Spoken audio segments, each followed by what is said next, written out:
چاک کیا جاتا کہ دل ثابت و سالم نکل آتا۔ اس نے آلے کو سلمیٰ کے سینے پر رکھا۔ اس کی سماعت میں اس کی چاہنے والی شریک حیات کی آواز سرگوشی کرنے لگی۔ میرے کامران، یہ دل تمہاری امانت ہے، جب چاہے لے لو۔ محبت میں دل مانگتے بھی ہیں اور اپنا سمجھ کر چھین بھی لیتے ہیں۔ آؤ چھین لو۔ آپریشن تھیٹر کے دوسرے حصے میں ایک doctor monitoring T V screen کے پاس بیٹھا آپریشن کے عمل کو دیکھ رہا تھا۔ دوسرا ہارٹ لنک مشین اور بریدنگ بیگ کی حرکتوں کو نوٹ کر رہا تھا۔ یہ چیزیں ماریا سے منسلک تھیں۔ پھر ایک باؤل میں انسانی دل نظر آیا۔ سلمیٰ کو چہرے تک چادر سے ڈھانپ دیا گیا۔ کامران نے بڑے افسوس سے اس چادر کو دیکھا جس کے نیچے زندگی کی ساتھی ہمیشہ کے لیے چھپ گئی تھی۔ تمام ڈاکٹروں کا رخ بدل گیا۔ وہ سب دوسرے بیڈ کے چاروں طرف آ گئے جہاں ماریا ہوش و حواس سے بیگانہ ہو کر لیٹی ہوئی تھی۔ اس کے سینے سے ہارٹ لنک مشین کو ایک نلکی کے ذریعے منسلک کیا گیا تھا۔ اگر چند لمحوں کے لیے سینے میں دل نہ رہتا تب بھی وہ ہارٹ لنک مشین کے ذریعے سانسیں لے کر زندہ رہتی۔ ایک لیڈی ڈاکٹر باؤل میں رکھا ہوا سلمیٰ کا دل کامران کے پاس لائی۔ وہ اپنی مہارت آزمانے میں مصروف ہو گیا۔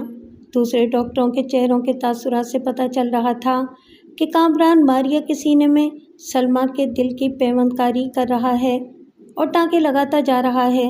پھر اس کے ہاتھ رک گئے۔ تبدیلی قلب کا عمل مکمل ہو گیا تھا۔ اب کامران کی سماعت میں ماریا کی سرگوشی سنائی دے رہی تھی۔ کامران، جس دل سے تم محبت کرتے تھے وہ دل مجھے دے دیا۔ ہائے، ایسا سخی حتم تائی بھی نہیں تھا۔ اب دیکھنا یہ ہے کہ محبت صورت شکل سے ہوتی ہے یا دل سے۔ اگر دل سے ہوتی ہے تو تم میری ہر دھڑکن کی آواز پر آؤ گے۔ ایک نرس کامران کے خون آلود دستانے اتارنے لگی، دوسری اس کے چہرے سے ماسک اور ایپرن اتار رہی تھی۔ وہاں سب کے چہروں پر اداسی چھائی ہوئی تھی۔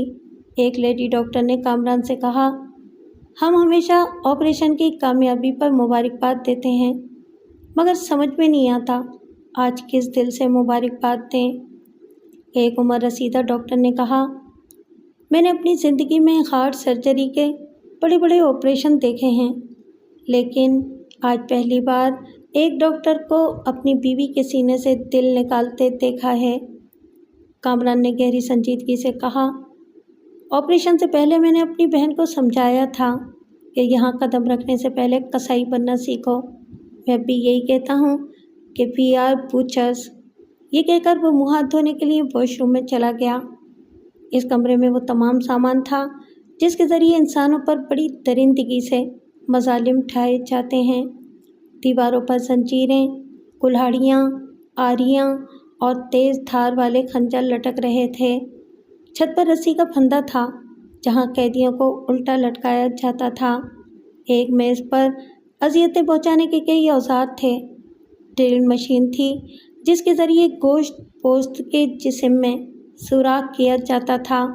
ایک پلاس تھا، اس سے ناخن کو پکڑ کر کھینچا جاتا تھا تو ناخن گوشت سے اکھڑنے لگتا۔ ایسی درندگی سے کسی مظلوم کو کیسی تکلیف پہنچتی ہوگی، یہ تو صرف وہی مظلوم جانتا ہوگا۔ ایسے عقوبت خانوں کو دیکھ کر انسانیت کا سر شرم سے جھک جاتا ہے۔ اللہ تعالیٰ نے یہ دنیا بے انتہا خوبصورت بنائی ہے۔ انسان نما درندے اسے بے انتہا بدصورت اور ہیبت ناک بناتے جا رہے ہیں۔ اس عقوبت خانے کا دروازہ کھلا۔ ایک پولیس افسر سپاہی کے ساتھ اندر آیا۔ ان کے پیچھے ڈاکٹر کامران، ایک اور پولیس افسر اور 2 سپاہی بھی تھے۔ کامران نے اندر آ کر اس کمرے پر ایک سرسری سی نظر ڈالی۔ ایک افسر نے کہا، یوں تو میرا نام جبار خان ہے، لیکن مجھے جابر خان کہا جاتا ہے کیونکہ جبر کرنے میں میرا کوئی ثانی نہیں ہے۔ جب میں ظلم کی انتہا کرتا ہوں تو بڑے بڑے سخت جان قسم کے فولادی ارادے رکھنے والے مجرم بھی اپنے جرم کا اقرار کر لیتے ہیں۔ کامران نے کہا، تم ایک ہارٹ سرجری کے ڈاکٹر کو یہ کھلونے دکھا رہے ہو؟ تم نے بڑی سے بڑی درندگی کا مظاہرہ کر کے مجرموں کو مار ڈالا ہوگا۔ میں بھی کچھ ایسی ہی درندگی کرتا ہوں۔ ایک انسان کے سینے سے دل نکال لیتا ہوں اور اس دل سے دوسرے انسان کو نئی زندگی دیتا ہوں۔ یہ سبق یاد کر لو کہ زندگی لینے والے سے زندگی دینے والا زیادہ طاقتور ہوتا ہے۔ جبار خان اسے گھور کر دیکھنے لگا۔ دوسرے افسر نے کہا، مسٹر جبار خان، آج شام تک پاکستان میڈیکل بورڈ ایسوسی ایشن کے چیئرمین چند بڑے ڈاکٹروں کے ساتھ آئیں گے۔ انہوں نے کل رات ہی کو فیکس کے ذریعے کہا تھا کہ ملک کے سب سے بڑے سرجن کو ہتھ کڑی نہ پہنائی جائے جب تک تفتیش مکمل نہ ہو۔ سرجن کامران کو ایک کلاس میں رکھا جائے۔ جبار خان نے حقارت سے کہا، پولیس کو تفتیش مکمل کرنے میں کتنی دیر لگتی ہے؟ ہم تو بستر پر لیٹے ہی لیٹے مجرم کو پورے ثبوت کے ساتھ اپنے جوتوں کے نیچے لے آتے ہیں۔ یہ مت بھولو کہ جوتے میں سوراخ ہو جائے تو بے گناہ قیدی کانٹے کی طرح چپ جاتا ہے۔ جبار خان نے کہا، میرے سامنے کوئی زبان ہلانے کی جرات نہیں کرتا، لیکن تم اس لیے زبان لڑا رہے ہو کہ تمہیں اس ملک کے تمام میڈیکل بورڈز کے عہدیداروں کی حمایتیں حاصل ہو رہی ہیں۔ بہت سے اخبارات تمہاری بہترین صلاحیتوں کی تعریفیں کر رہے ہیں۔ اسی لیے تم مجھ پر ایسا کوئی ظلم نہیں کر سکتے جس سے میرے جسم پر کوئی نشان آئے یا ہڈیوں پر چوٹ کی ایکس رے رپورٹ ملے۔ آئندہ اس عقوبت خانے میں بدترین مجرموں کو لایا کرو، شریفوں کو نہیں۔ ایک سپاہی نے کامران کا بازو پکڑا۔ کامران اپنا بازو چھڑا کر ان کے درمیان چلتا ہوا عقوبت خانے سے باہر آیا۔ وہ عمارت کے مختلف حصوں سے گزرتے ہوئے ایک کمرے میں آیا۔ وہاں ایک بڑی سی میز کے اطراف 2 اعلیٰ فوجی افسر بیٹھے ہوئے تھے۔ ایک افسر نے کرسی کی طرف اشارہ کرتے ہوئے کہا، بیٹھ جاؤ۔ کامران بیٹھ گیا۔ اس کے پیچھے جبار خان ایک افسر اور 2 سپاہیوں کے ساتھ کھڑا رہا۔ ایک اعلیٰ افسر نے کامران سے کہا، اپنے دونوں ہاتھ میز پر رکھو۔ اس نے میز پر دونوں ہاتھ رکھے۔ دوسرے اعلیٰ افسر نے کہا، ہم نے تمہارا تحریری بیان پڑھا ہے اور یہ بیان سراسر جھوٹ پر مبنی ہے۔ اسپتال کے بیسمنٹ میں اسلحے کا گودام نہیں ہے۔ تم نے اپنی بیوی کو قتل کرنے کے لیے اپنے بیان میں جتنی باتیں بتائی ہیں وہ سب غلط ثابت ہو رہی ہیں۔ اسپتال کے گیٹ کے دربان گواہ ہے کہ تمہاری بیوی تم سے خوفزدہ ہو کر بھاگ رہی تھی اور تم اس کا تعاقب کر رہے تھے کہ تم نے انسپکٹر آفریدی کے ہولسٹر سے ریوالور نکال کر بیوی کو اور زیادہ دہشت زدہ کیا، آخر اسے سوئمنگ پول کے پاس گولی مار دی۔ کامران نے کہا، میں نے گولی نہیں ماری، یہ دشمنوں کی چال ہے۔ انسپکٹر آفریدی کی رپورٹ سے تمہاری یہ بات درست ہے کہ اس کے ریوالور سے گولی نہیں چلائی گئی۔ کیا یہ نہیں ہو سکتا کہ تم نے خود کو بے گناہ ثابت کرنے کے لیے انسپکٹر آفریدی سے ریوالور چھینا، لیکن اسے سوئمنگ پول کے کنارے پھینک کر اپنے پاس چھپائے ہوئے ریوالور سے بیوی کی جان لے لی؟ میں ڈاکٹر ہوں، ایسے ہتھیار کبھی نہیں رکھتا، نہ گھر میں نہ جیب میں۔ ایک افسر نے چند تصویریں اس کی طرف پھینک کر کہا، انہیں دیکھو۔ تصویریں بتا رہی تھیں کہ کامران کے ہاتھ میں ریوالور ہے۔ وہ کسی تصویر میں سلمیٰ کے پیچھے ٹریفک کے درمیان دوڑ رہا تھا اور کسی تصویر میں فٹ پاتھ پر دوڑ رہا تھا۔ ایک افسر نے کہا، یہ تمہاری بد نصیبی ہے کہ اس وقت 2 فوٹوگرافرز وہاں سے گزر رہے تھے۔ انہوں نے تمہاری درندگی کی یہ تصویریں اتاری ہیں۔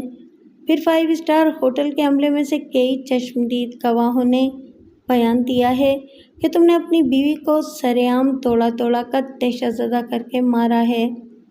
کامران نے پوچھا، کیا آپ میری بات کا یقین نہیں کریں گے کہ ہمارے ملک کے خلاف بہت گہری سازشیں کی جا رہی ہیں؟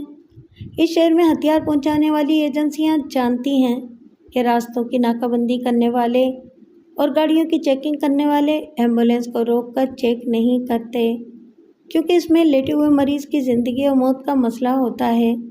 پھر یہ اسپتال ایک ایسی جگہ ہے جہاں مریضوں کو نئی زندگی دینے کی کوشش کی جاتی ہے، لہٰذا ایسی جگہ ہتھیاروں کا خفیہ گودام نہیں بنایا جائے گا۔ لیکن موت کے سوداگروں کو اسپتال کے مریضوں سے کیا دلچسپی ہو سکتی ہے؟ میں نے اور سلمیٰ نے اتفاق سے یہ راز معلوم کر لیا